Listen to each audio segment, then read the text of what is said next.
it's great that Carmen and I sort of are the bookends to this panel, because we've often been accused of being joined at the hip over the last several years. I'd like to thank you also for the opportunity to participate in this panel that has come together in celebration of the life, work, and legacy of Dr. Julian Zamora. I've been associated with the project since its inception in 1999, and feel very privileged to have known and been inspired by Dr. Zamora, as well as the many Zamoristas I have been worked with and through the project. They, along with Dr. Zamora, Herman, Ernesto, exemplify the core and heart of contemporary Latino leadership, activism, service, and expanded scholarship. As unseen heroes, however, Zamora, Gallegos, and Galarza need to join the many individuals whose lives, life work, activism, and professional standards rank them among the giants of the civil rights movement and era. As the founding fathers of the Southwest Council of Galarza, they set in motion the groundwork for what today is NCLR, the premier civil rights and public policy advocates for the Latino community. NCLR has, for some 4 decades now, created its own illustrious history. However, there currently exists no collective history reflecting the origins or complementary histories of the organizations. This is not unusual for community-based organizations focused on doing rather than reflecting or shaping a historical presence. As Herman eloquently reminds us pretty much every time we get together, without knowing one's past, it becomes easy to cloud and forget the important shaping events of an institution, its notable individuals, and the many layers involved in history making. But the process of history making is more than just advocating for it. As an historian committed to advocating for histories that are mediated or silenced, this panel provides an opportunity to consider the important legacies we are leaving to our children, the future leaders of our community and nation. Over these next few minutes, I will address some concrete ways that this can happen, not only through this project, but as stepping stones for the many projects yet to be undertaken. First, it is important to place an institution within its historical context and among its peer institutions.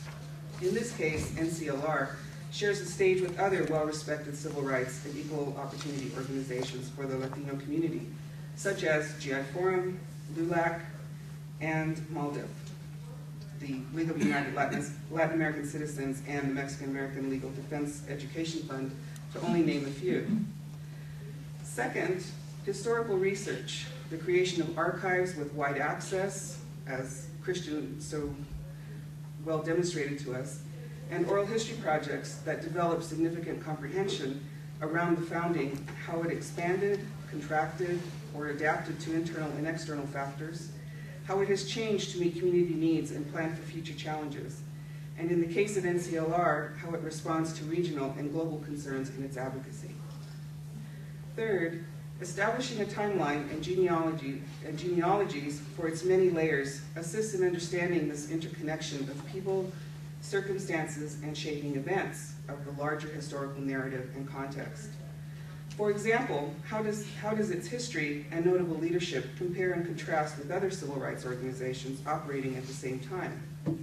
This is especially important to the Zamora Project, since the initial funding for the Southwest Council came as a response to extensive activism and increased private and federal funding within the African American community of that period. And that remained non-existent within the Mexican American communities nationwide. A large part of the Southwest Council story lies within this context, as does the pioneering activism of Zamora, Gallegos, and Galarza in these efforts.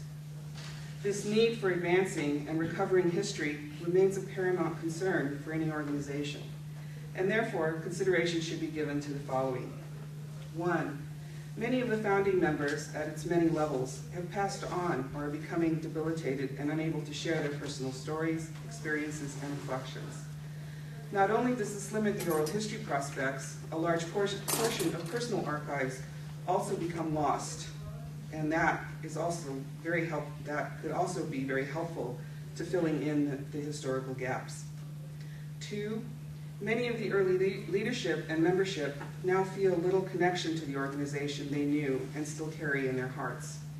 historical projects offer another way to re-engage these individuals.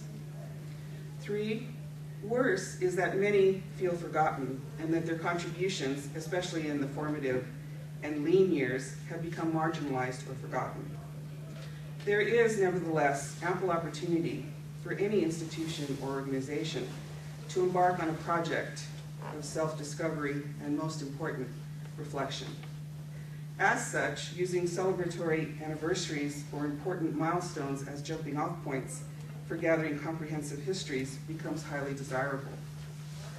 Further, the win-win in developing such projects of historical relevance is threefold for any organization. 1, it gains historical perspective through personal stories, reflection, and information gathering. 2, it increases the involvement of the many who stand at the foundation of the organization, both lighting the path and bridging past with present and future. Finally, it results in the recovery of a history that adds to the roots of a people strengthened by an understanding and acknowledgement of a collective past. Such knowledge of notable legacies, whether it is individual, organizational, or institutional, is a tremendous gift to future generations. In short, seeking and understanding the historical presence of everyday people living extraordinary lives remains their legacy. The recognition of their stories, presence, and activism only proves that we stand on some very broad shoulders as we move through our own everyday lives.